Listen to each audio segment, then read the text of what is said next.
Hoy vamos a estar en la epístola según San Pablo a los Colosenses. Pero antes de nuestra lectura solamente vamos a leer del versículo 1 al versículo 14.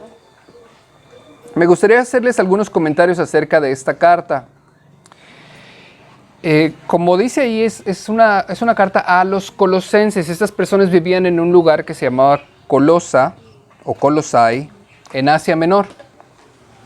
Esta carta fue escrita aproximadamente entre el año 60 o 64 después de Cristo, o ya en la era cristiana. Y muy probablemente Pablo escribió esta carta estando él encerrado en la cárcel en Roma. Cuando él estuvo ahí encerrado en la cárcel, escribió varias cartas, como la que vimos anteriormente en la carta de los Filipenses, y esta, que es la carta a los Colosenses. Pero interesantemente, hermanos, Pablo parece ser que no conocía a esta iglesia. No fue una iglesia que fue en sí fundada por Pablo. Pablo no los evangelizó y tampoco, hasta cierto punto, los discipuló. Lo que vemos aquí es una carta que Pablo les manda para animarlos y obviamente para enseñarles algunos aspectos importantes de la doctrina de Cristo, pero estas personas ya habían sido evangelizadas, ya habían sido ganadas y estaban siendo discipuladas o ministradas por otras personas que no eran Pablo. Eso lo vamos a ver más adelante. Entonces, bueno, vamos a empezar la lectura, luego vamos a orar y vamos a entrar a la exposición del capítulo 1, versículo 1 al 14. Dice así la palabra de Dios: Pablo, apóstol de Jesucristo, por la voluntad de Dios, y el hermano Timoteo, a los santos y fieles hermanos en Cristo que están en Colosas. Gracia y paz sean a vosotros de Dios nuestro Padre y del Señor Jesucristo.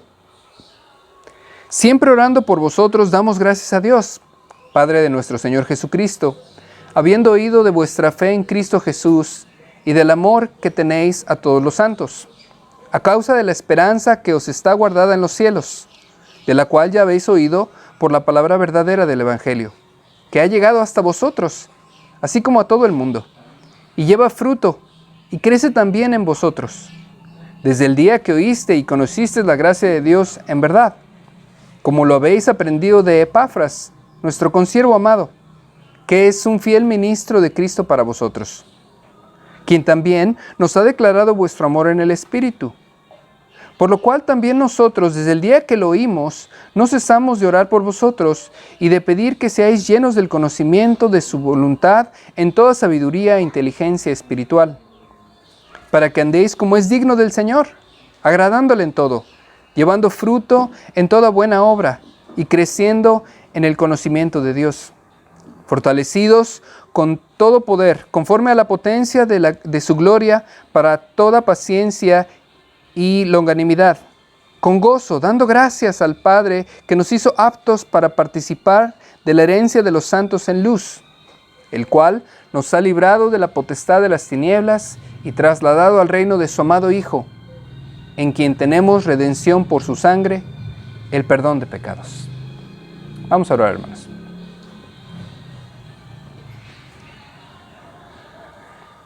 Padre, necesitamos de ti, necesitamos que nos ayudes a comprender algo vivo, eficaz, sólido. Necesitamos que nos ayudes a recordar lo que tú has hecho en nuestras vidas, lo que estás haciendo en nuestras vidas y lo que seguirás haciendo en nuestras vidas. Queremos recibir alimento por parte tuya, Señor, a través de estas escrituras, a través de esta carta que Pablo les escribió a los Colosenses. Enséñanos, Señor, guíanos, háblanos, bendícenos. Te lo pedimos en el nombre de Cristo Jesús. Amén. Amén.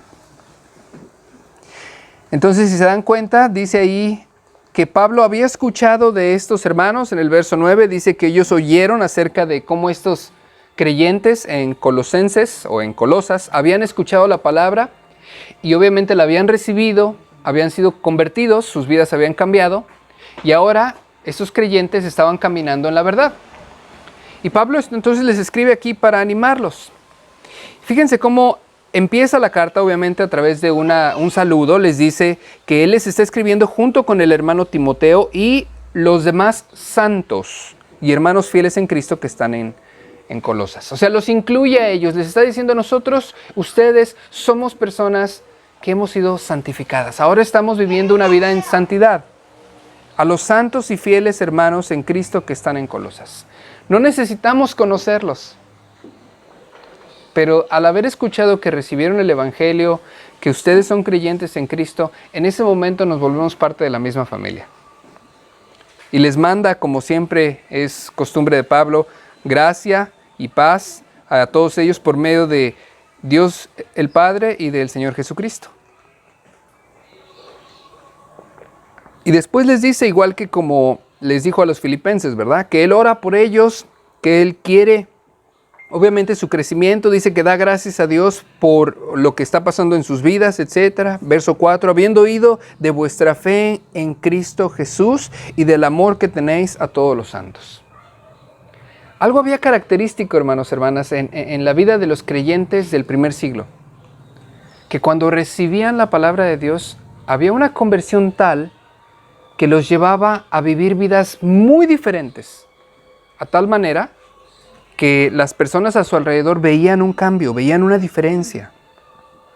Tenían fe en el Señor Jesucristo, ya no estaban siguiendo la idolatría o el paganismo de sus costumbres, ya no estaban siguiendo la filosofía y la astucia de este mundo, lo cual, como ya les había compartido en el libro de los Filipenses, era muy prevalente en esos tiempos tener muchos predicadores o pastores o filósofos que andaban de un lugar a otro hablando acerca de sabiduría humana, de la filosofía, a lo mejor de los grandes pensadores de aquel tiempo, y atraían a mucha gente y la gente seguía por ese camino. Querían entender, querían saber, querían aprender.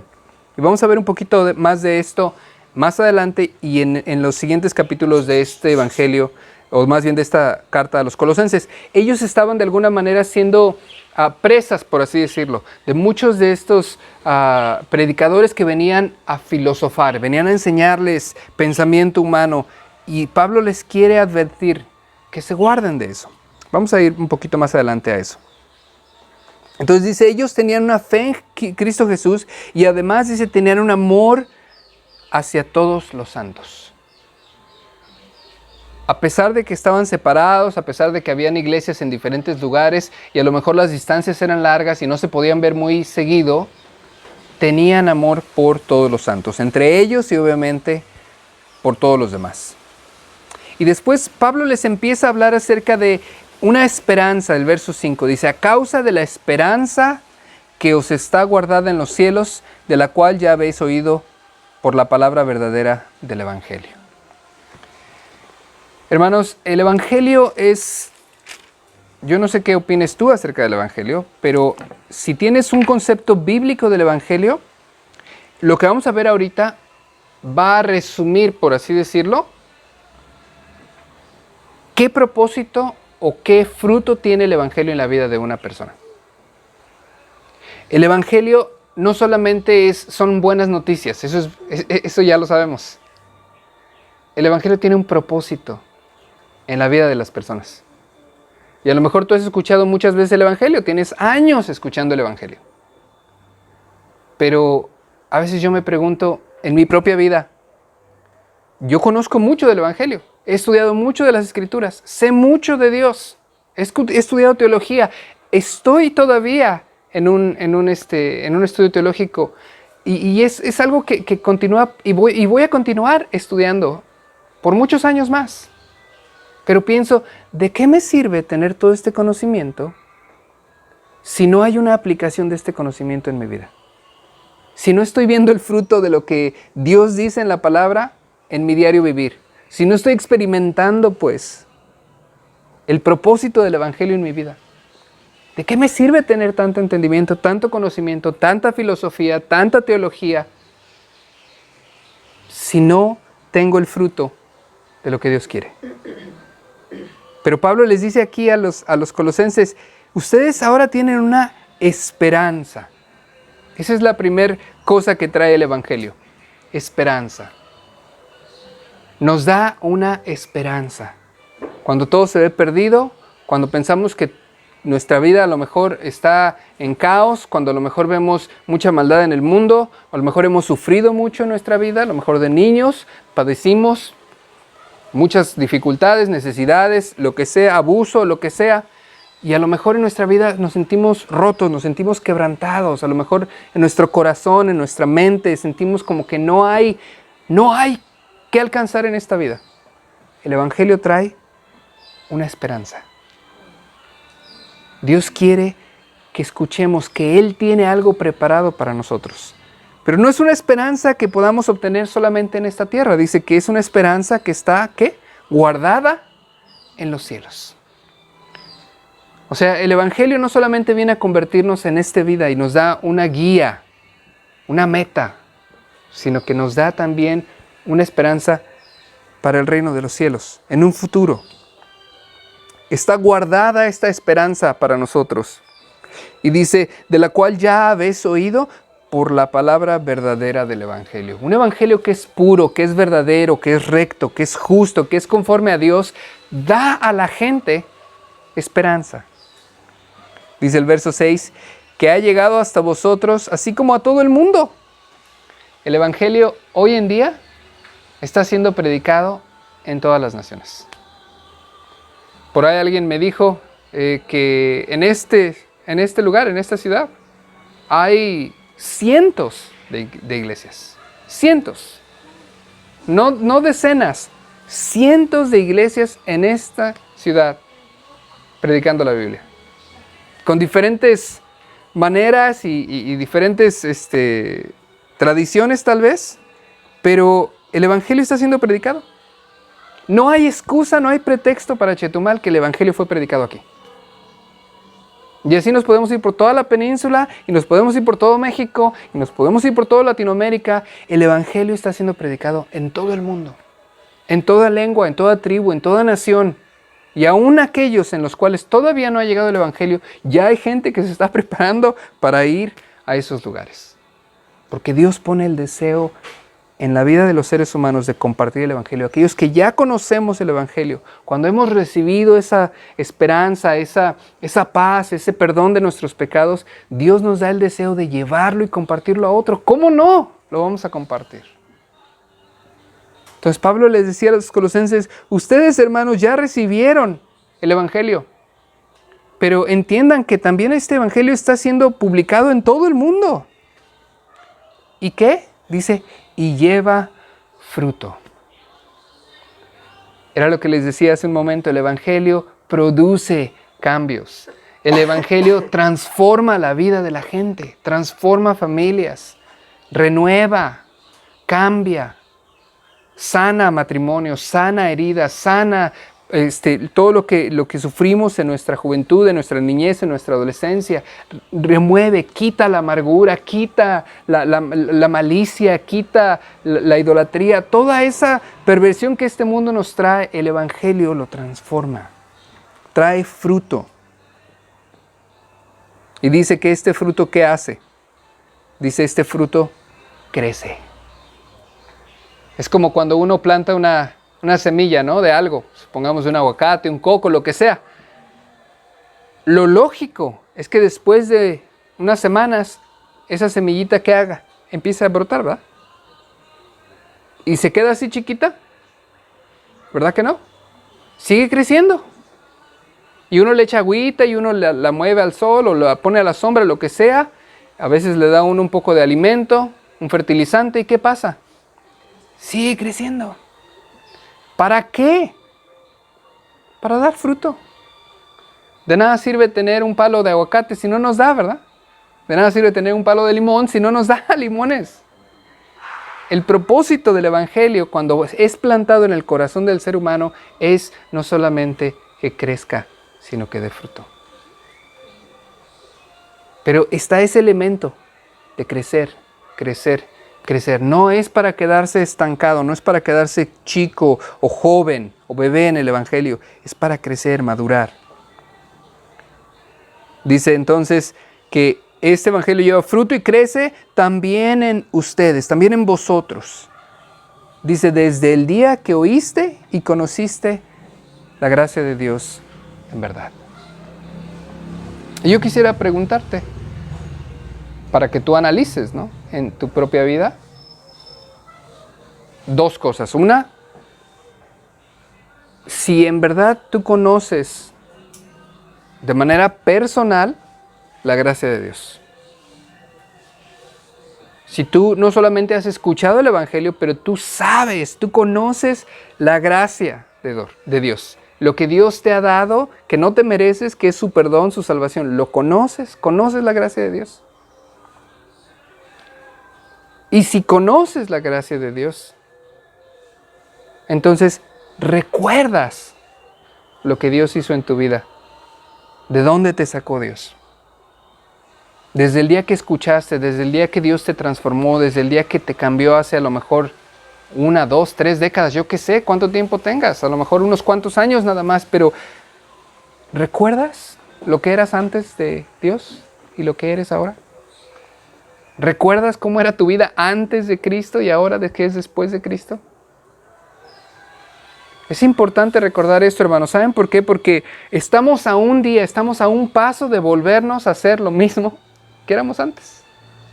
Tú y yo podemos voluntariamente desechar la gracia de Dios y volvernos al mundo. Tú y yo podemos desechar lo que la Biblia dice y convertirnos a ser pecadores igual que todos los demás allá afuera.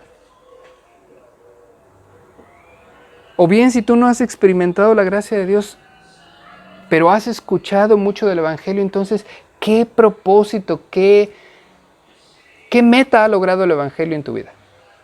Si no conoces la gracia de Dios, si no estás viviendo una vida que está llena del amor de Dios, de la paz de Dios, del perdón de Dios, entonces, ¿de qué te sirve conocer el Evangelio, no?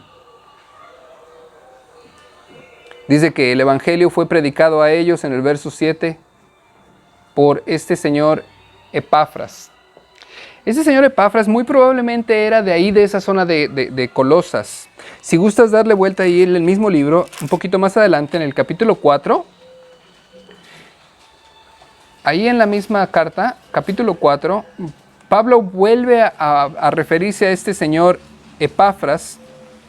Dice en el capítulo 4, verso 12, os saluda Epafras, el cual es uno de vosotros, siervo de Cristo, siempre rogando encarecidamente por vosotros en sus oraciones, para que estéis firmes, perfectos y completos en todo lo que Dios quiere.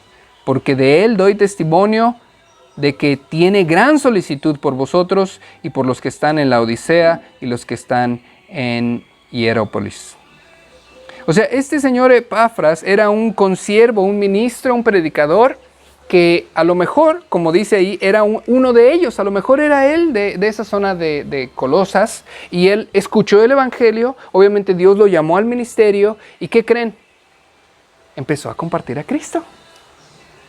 Y fue a través de él que probablemente los colosenses llegaron a conocer el Evangelio. Por eso dice, desde que ustedes lo escucharon a través de este hombre, lo aprendieron de Epafras, nuestro consiervo amado, que es un fiel ministro de Cristo para vosotros. ¿Sabían ustedes, hermanos, hermanas, que estamos viviendo en un tiempo en el que se necesitan más personas quienes compartan el Evangelio de Cristo? No necesitas tener un curso teológico, no necesitas haber ido a un instituto, no necesitas tener mucha capacitación.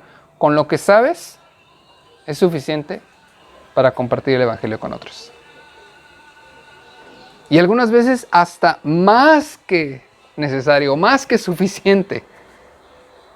Algunos de nosotros estamos muy capacitados, hemos leído la Biblia muchas veces, hemos tenido años enteros en la iglesia, hemos recibido discipulados, instrucciones, retiros, conferencias. Bueno, muchos de nosotros tenemos tanto. Pero, ¿saben qué dice la Biblia? La Biblia dice que si uno no da, si uno no abre la mano para dar y para compartir, de alguna manera uno como que se vuelve un poco seco. Dios bendice a aquel que da. Dios prospera el alma que es dadivosa. Pero cuando una persona no da y se guarda las cosas y no comparte, como que la persona ya se siente saciada en sí misma, al punto en el que dice, bueno, pues ya, o sea, yo estoy bien, estoy contento, conozco a Dios y ya, pero en verdad como que se estanca en su caminata cristiana. ¿Por qué? Porque no comparte, no da, no es una fuente de bendición.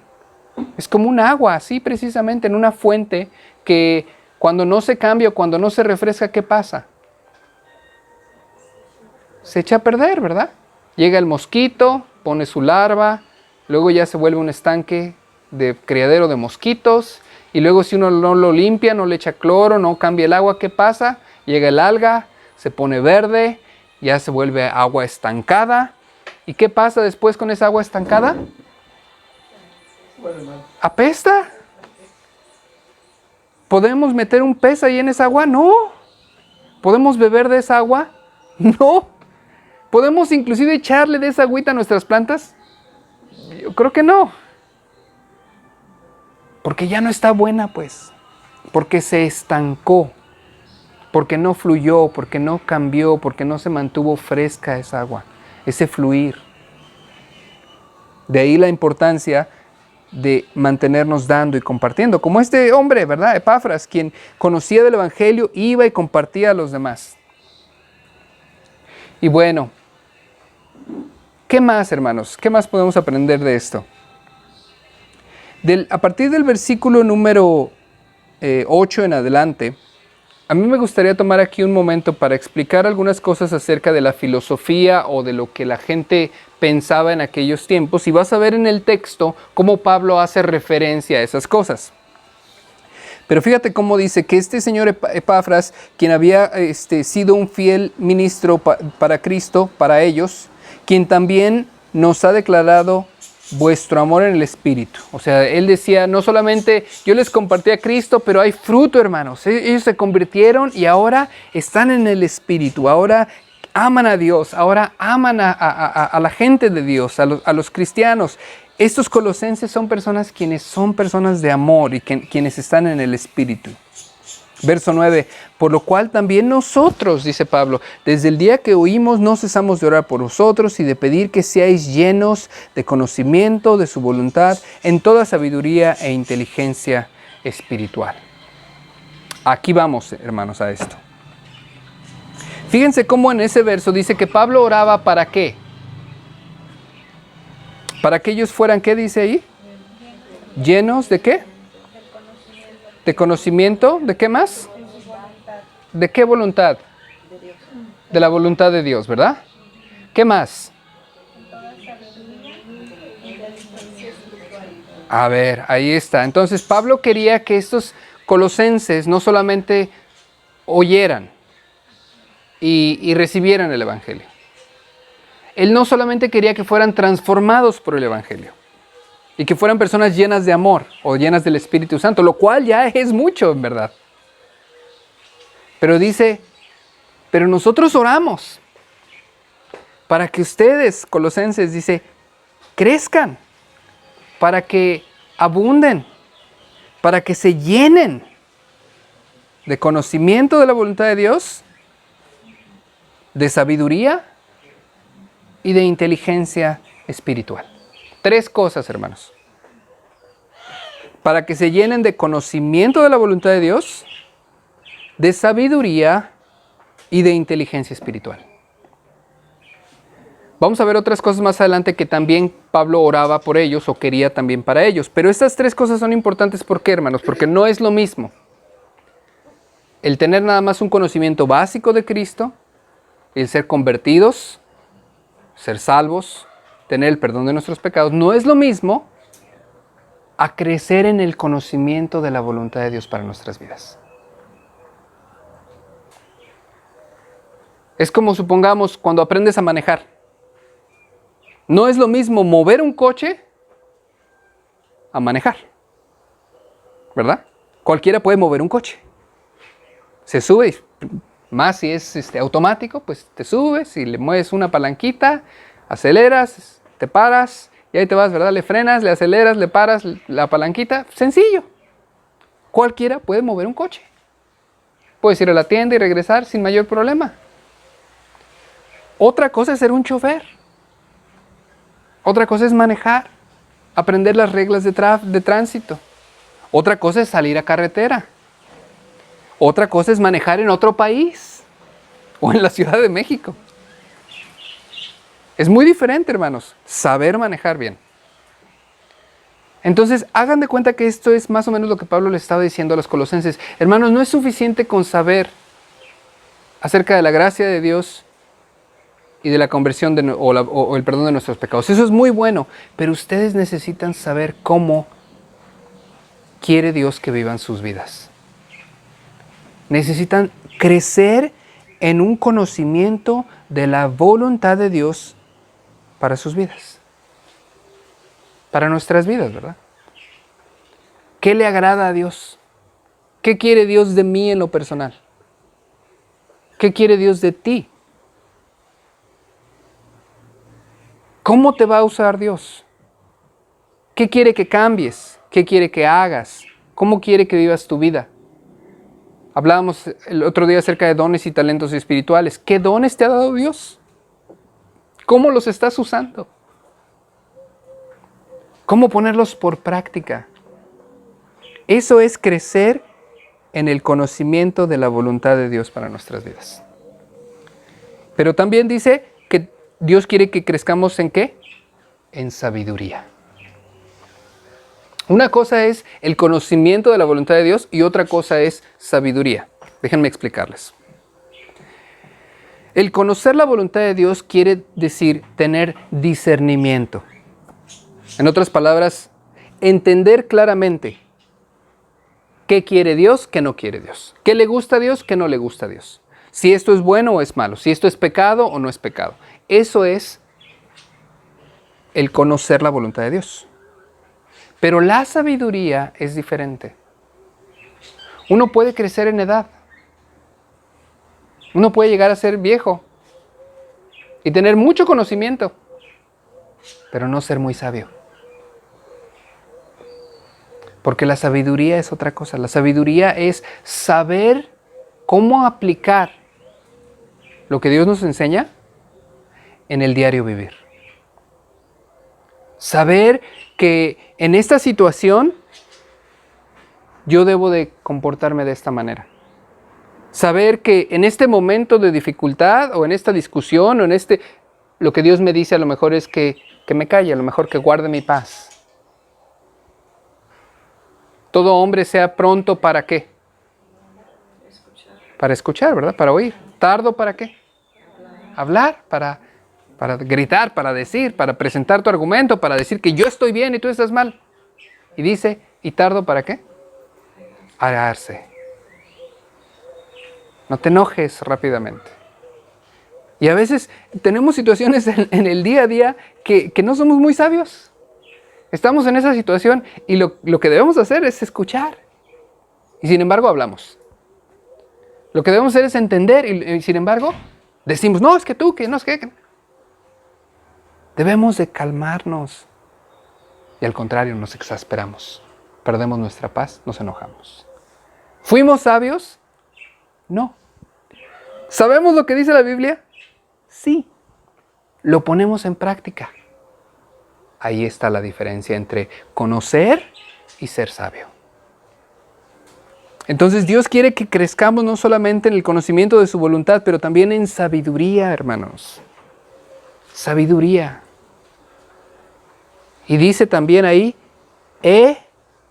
inteligencia espiritual. Esto es otra cosa. Conocimiento, sabiduría, inteligencia espiritual. Hoy en día muchos psicólogos y psiquiatras hablan acerca de la inteligencia emocional. ¿Alguno de ustedes ha escuchado ese término? De la inteligencia emocional. Quiere decir que la persona reacciona de tal manera y entonces la persona tiene que entender, a ver, ¿por qué me estoy sintiendo de esta manera? ¿Por qué me estoy sintiendo frustrado? A lo mejor porque no puedo expresar mi opinión. A lo mejor porque las personas no me escuchan. A lo mejor porque me siento irritable porque a lo mejor no comí. ando con el estómago vacío. A lo mejor, no sé, me levanté y no dormí bien. Entonces la persona tiene que meditar acerca de por qué se está sintiendo como se está sintiendo y entender, ok. A eso le llaman los psicólogos inteligencia emocional. Saber el porqué de nuestras emociones. Cuando nos sentimos tristes, cuando nos sentimos decaídos, cuando nos sentimos exasperados o enojados, cuando nos sentimos frustrados, cuando nos sentimos heridos, etcétera, ¿verdad? O aún inclusive, ¿verdad? Cuando una persona se llega a enamorar de otra y está ahí con esa, ay, que lo añora, que, ay, cómo quiero hablar con ella, ay, lo extraño. ¿Qué pasa cuando una persona está enamorada o está enamorada? No hay mucha inteligencia emocional, ¿verdad? Se dejan llevar por Cupido, ¿no? Se dejan llevar por el amor. Se tomaron un pozol y ya quedaron servidos, ¿verdad? No hay mucha inteligencia emocional. Dejan de pensar, pues. Bueno, pues aquí la Biblia nos habla acerca de una inteligencia no sentimental, no emocional, sino ¿cómo? Espiritual. ¿Cómo piensan ustedes que es una persona quien es espiritualmente inteligente?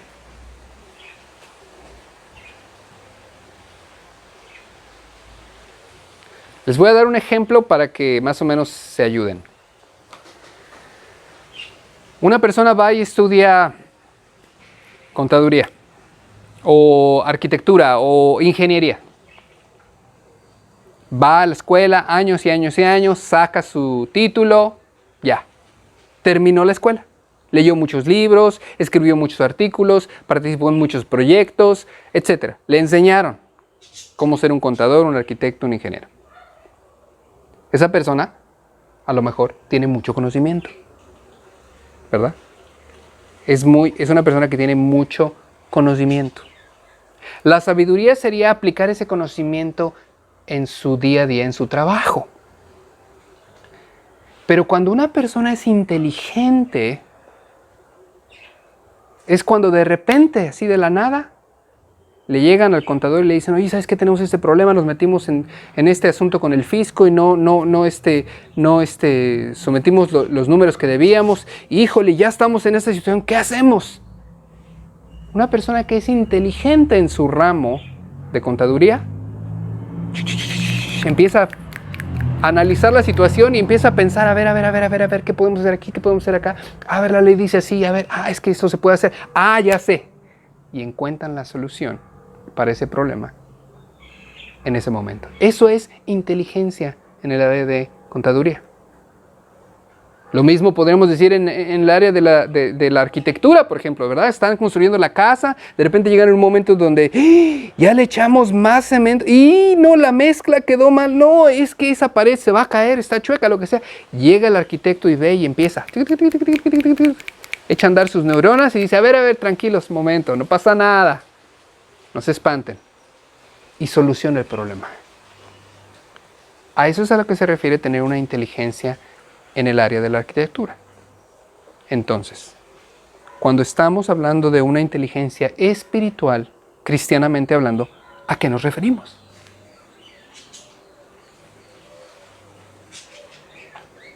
A saber salir de un problema. Así es. Espiritual quizás. Así es. Así es. Discernir entre lo espiritual y lo carnal. Así es. Analizar, bien, ¿sí? Cuando tenemos al diablo aquí, así, respirando aquí, así, casi mordiéndonos la oreja, así, queriendo devorarnos, y está ahí duro y dale, con pensamientos ahí en la mente, y uno le dice que te vayas para allá, y casi así como el perro, ¿no? ¡Salte de aquí! Y ahí sigue el diablo, dándote, dardo tras dardo, y te sigue metiendo dudas y preguntas, y dudas acerca de Dios, y dudas acerca de tu salvación, y que ya Dios no te va a ayudar, y todo, y ahí lo tienes, casi, como te digo, así como que mordiéndote la oreja. Mucha gente, grita en pánico, no sabe qué hacer, se pone a llorar. Bueno, si se hincan y piden ayuda a Dios, qué bueno, ¿no? Pero mucha gente no sabe qué hacer y ahí se paniquean. Ay, Dios no me ayudó, no sé por qué, se desaniman. Les faltó inteligencia espiritual. ¿Qué dice la Biblia? ¿Qué hizo Jesús? ¿Cómo respondió Jesús a los ataques del diablo? ¿Cómo respondió Pablo a un ataque persistente del enemigo? ¿Cómo hicieron los apóstoles en cuanto estuvieron en una situación así? ¿Qué dice la Biblia? Someteos a Dios. ¿Qué más? ¿Perdón? Así es. Sométete a Dios. Ora y el diablo se va. Entonces es importante tener inteligencia espiritual, hermanos. Que a lo mejor estás en una situación ahí con tu pareja, con tu esposo, con tu esposa o con tu papá, tu mamá, lo que sea, no sabes qué hacer. En ese momento hay que actuar inteligentemente de una manera espiritual. Entonces, bueno, estas son las tres cosas de las cuales Pablo hablaba. Conocimiento, sabiduría e inteligencia. Tres palabras griegas. Epignosis, conocimiento, que se refiere a discernimiento. Sabiduría, sofía, que quiere decir sabiduría o conocimiento. De ahí viene el término filosofía, amor al conocimiento. E inteligencia, sunesis, que quiere decir intelecto, entendimiento, resolución de problemas. Esas son las tres cosas. Ahora, aquí viene el punto clave de este pasaje, hermanos. Pablo les hablaba a ellos acerca de que ellos debían de tener conocimiento, sabiduría e inteligencia, pero ¿en qué área? En lo espiritual, en lo de Dios, en el Evangelio, en el conocimiento bíblico, en lo bueno, en lo santo, en lo puro, en lo recto, en el Dios de Israel, en el Dios que ellos habían creído. Porque vamos a ver más adelante que estos colosenses están siendo atacados por muchas filosofías, por muchos conocimientos, por mucha sabiduría humana, que les decía, ay, no te preocupes tanto por obedecerle a Dios, vente, mira, hagamos meditación trascendental. Y con eso vas a salir de tus problemas. No te preocupes, ahorita se trata de entrarle al mindfulness.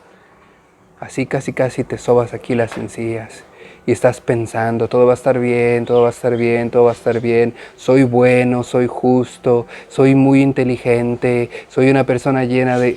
Y así le hacen las personas. Que empieza a alinear tus chakras y que respira, que llena tu estómago de aire. Filosofías y sabiduría humana que viene supuestamente a reemplazar o a darle al ser humano paz. Haz tu posición de yoga. O tai chi, ¿no? Para tener armonía y paz. Planta bambú en tu casa y todas esas cosas que uno dice, ¿cómo es posible? Bueno, esto es lo que el mundo te vende. Entonces Pablo más adelante les va a hablar acerca de cómo estas personas estaban siendo atacadas por el deseo de obtener conocimiento, sabiduría e inteligencia, pero del mundo. Y déjenme decirles, hermanos, el mundo, ustedes saben, está muy lleno, saturado ya, de inteligencia, sabiduría y conocimiento. En todas las diferentes áreas y ramas del conocimiento humano hay mucho. Tú abres una página de internet y te puedes ir hasta el fondo del conocimiento de los hoyos negros en el espacio y las matemáticas exponenciales y la física cuántica y bueno, astronomía. No, una serie de temas que hay por aprender. Este mundo está lleno, saturado de inteligencia, sabiduría y conocimiento. Y lo hago así entre comillas porque es puro conocimiento humano. Todo lo que nosotros podemos aprender en este mundo es únicamente lo que Dios ha hecho.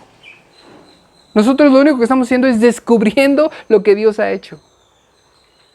Pero de nada nos sirve tener licenciaturas y maestrías y doctorados y saber física cuántica y conocer los misterios del universo y ser completamente ignorantes de Dios. De nada nos sirve. Ser muy sabios, muy astutos, muy inteligentes y tener 0 en nuestro examen de inteligencia espiritual. Pasar con un 5, ni de a panzazo ya, cuando estamos en un momento en el que necesitamos la sabiduría de lo alto y no la tenemos. Cuando somos niños espirituales y no crecemos en nuestra madurez y en nuestro conocimiento de qué quiere Dios de nuestras vidas. Es muy diferente, ¿verdad? Entonces Pablo por eso les dice, yo oro, hermanos, yo oro para que ustedes sean llenos, no poquito, no para que tengan ahí un chorrito de vez en cuando, sino para que estén llenos, para que abunden, para que esa fuente siga brotando y vamos a meter una bomba para que eche agua, pero con ganas, y pura agua fresca, y que dé, y que brote, y que fluya, y que llene, y que sobrevase. Que sea como un río, pues. Yo quiero que sean llenos del conocimiento de la voluntad de Dios y de sabiduría y de inteligencia espiritual. ¿Para qué? Ahora viene el aspecto práctico. ¿De qué sirve tener todo eso? ¿Para qué? Verso 10. Para que andéis como es digno del Señor, agradándole en todo, llevando fruto en toda buena obra y creciendo en el conocimiento de Dios. ¿Para qué quiere Dios que crezcamos en nuestra fe? ¿Para qué quiere Dios que abundemos en conocimiento y en sabiduría?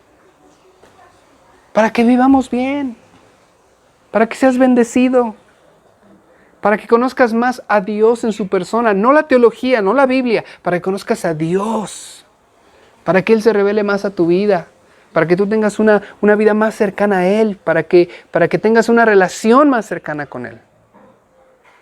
Para que estés más en unidad con Dios. Para que Dios esté en tu vida, te hable, te ayude, te enseñe. Para que el Espíritu Santo te guíe, te agarre de la mano y te lleve, camine contigo.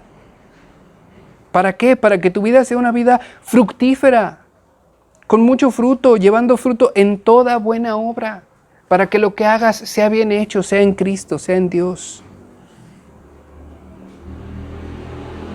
Verso 11. Fortalecidos con todo el poder conforme a la potencia de su gloria, para toda paciencia y longanimidad. Ese verso está un poquito confuso, déjenme explicarles de manera rápida. Dice, para que estemos, ¿qué? Fortalecidos. Fortalecidos. Eso es lo que entendemos de ese verso. Dios quiere que vivamos vidas que sean fortalecidas, que estemos fuertes, no débiles en la fe, no débiles en el conocimiento de Dios, no débiles en nuestro cristianismo, sino fuertes, fortalecidos, dice habilitados, eso es lo que quiere decir, con fuerza, con vigor, con energía, con poder, eso es lo que quiere decir. Fortalecidos con todo poder, conforme a la potencia de su gloria. ¿Qué es eso de la potencia de su gloria, hermanos? ¿El poder de la gloria de quién? De Dios. Otra manera de entenderlo sería lo siguiente. Dios tiene una gloria, ¿verdad? Dios tiene un honor. Dios tiene un renombre. Dios es quien Él es porque es majestuoso, es increíble, es grande, es poderoso. Esa es su gloria. Es bueno, es dadivoso, es lleno de compasión y de misericordia, es majestuoso, pues. Eso que Dios tiene, esa gloria de Dios, esa dignidad de Dios, nos da a nosotros la fuerza que nosotros necesitamos para vivir vidas fortalecidos, capacitados, para vivir nuestras vidas llenas de poder, para poder llevar fruto. Es así como decíamos hace rato la imagen de un árbol, ¿verdad? Un árbol que está enfermo no da fruto. Un árbol que no está constantemente recibiendo los nutrientes de la tierra, que no tiene el agua, que no está en un lugar adecuado, ¿qué pasa? Se marchita, no crece, no da fruto. Pero cuando la savia, hermanos, sube a través de las raíces y pasa a través del tronco. Y va llevando todos esos nutrientes, toda esa energía, toda esa agua, y va llevando todo eso a las ramas. ¿Qué pasa? Hay hojas, hay flores, hay fruto, produce. Y cuando un árbol es sano, da, pero abundantemente. Cuando nosotros vivíamos en Chiapas teníamos 1 o 2 árboles de mango en la parte de atrás de la casa donde estábamos. Era mango de ese indígena criollo que le llaman allá. Muy rico, muy delicioso. Pero tanto daban esos árboles que se nos echaba a perder el mango en el piso. Así, miren, por cajas. Los llenábamos de lo que caía, los niños comían, le dábamos a los niños de la calle. Bueno, regalábamos, hacíamos agua de mango, ya estábamos hartados de mango. Agarraba la caja de mango y me la llevaba a la tienda y le decía a la señora, por favor, regálelos, véndalos, yo no sé. Y la señora me daba ahí un poco de dinero por la caja de mango, porque tanto daba ese árbol que se echaba a perder.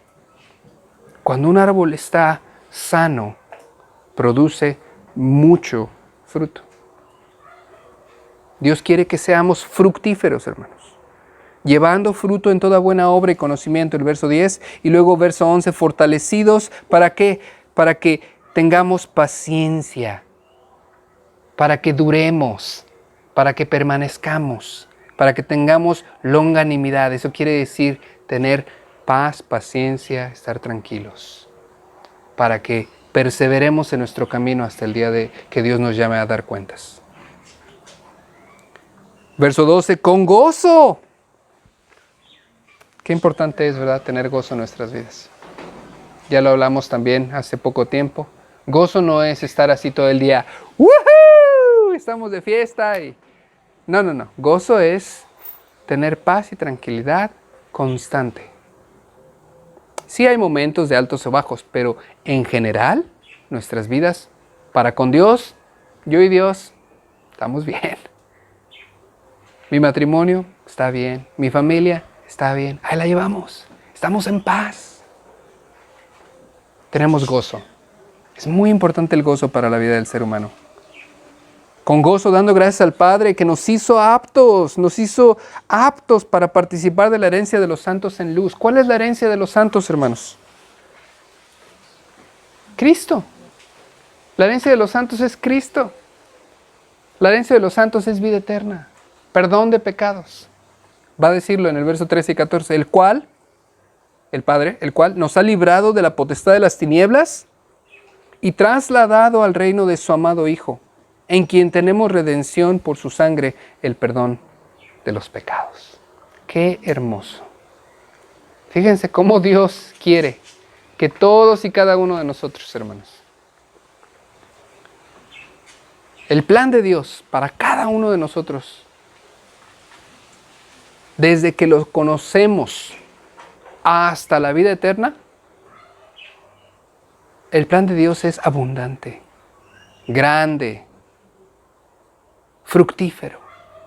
Dios quiere bendecirnos en esta vida.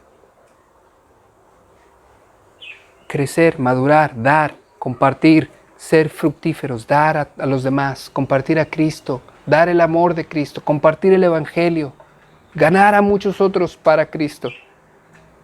Quiere que seamos luz y sal. Quiere bendecirnos en esta vida. Llevarnos con paz, con amor, con alegría, con gozo, con paciencia. Y el día que muramos, ese mismo estado de salvación y de gozo y de llenura de Dios solamente se va a multiplicar. Se va a hacer mejor todavía.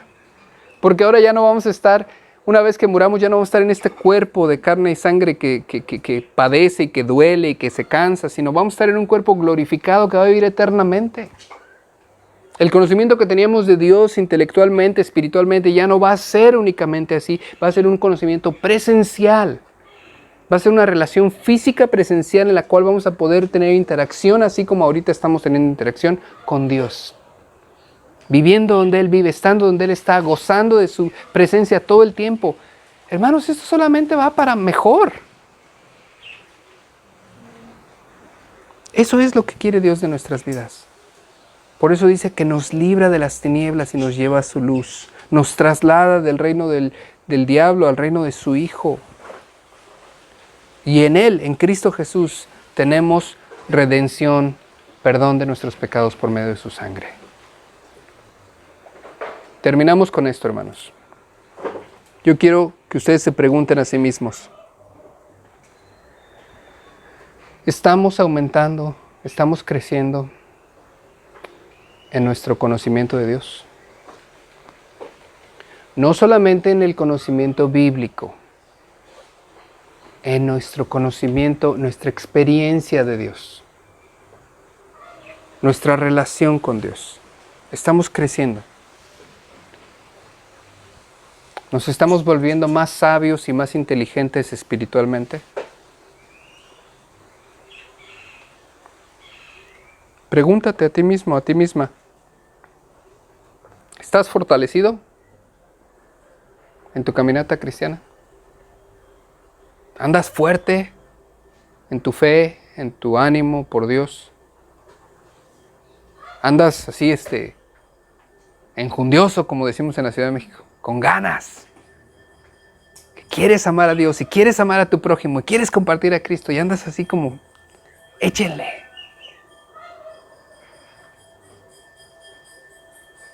¿Estás agradecido? Dice, con gozo, verso 12, dando gracias. Qué importante es tener un corazón agradecido. Qué importante es tener un corazón agradecido. ¿Y saben por qué a veces perdemos el gozo y el agradecimiento? Porque dejamos de ver, dejamos de escuchar la voz de Dios, dejamos de valorar la gloria de Dios, dejamos de recibir, nos desconectamos del poder de Dios. Dejamos de recibir esa savia que nos lleva toda esa nutrición a nuestra vida.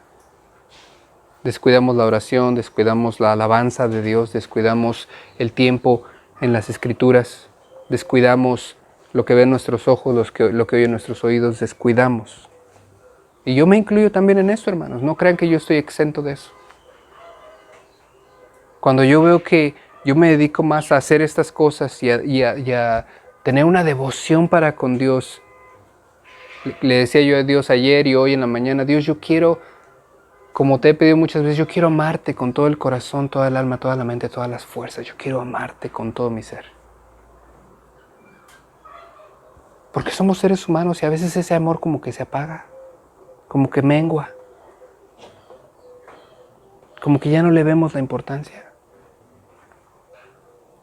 Entonces es ahí cuando se va apagando la flama. ¿Qué hacemos? Cuando vamos a hacer una carnita asada y ya pusimos a calentar ahí las brasas y vemos que se empieza a apagar. ¿Qué se le hace?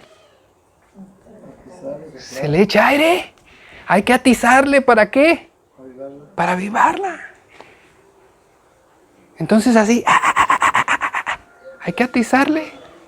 Hay que echarle aire a nuestra alma, a nuestro corazón, a nuestro espíritu, a nuestra mente, así de que, a ver, no te duermas. Hay que agarrarse uno mismo las orejas y así como que, a ver, ponte abusado, así. Tranquilo, no, a ver. ¿Qué estás pensando? Decía el salmista, alma mía, ¿por qué estás desesperada, afligida? Confía en Dios. Le estaba hablando a su propia alma. En pocas palabras, nosotros mismos tenemos que darnos así. Órale, actívate. Regresa otra vez a tu primer amor. Busca a Dios de todo tu corazón. Lee las Escrituras con un deseo de obtener de Dios. Anhela a su presencia, busca estar con Él, conviértete en un hombre de oración, en una mujer de oración, búscalo, ámalo con todo tu ser. Y vas a ver que Dios te va a ayudar, te va a usar. Dios va a hacer en ti lo que Él quiere hacer a través de tu vida. Bueno, hermanos, pues vamos a tomar un momento para orar. Yo te pido que ahí en tu lugar tú ores. Y al mismo tiempo también, mientras vas orando, yo quiero que vayas agradeciendo a Dios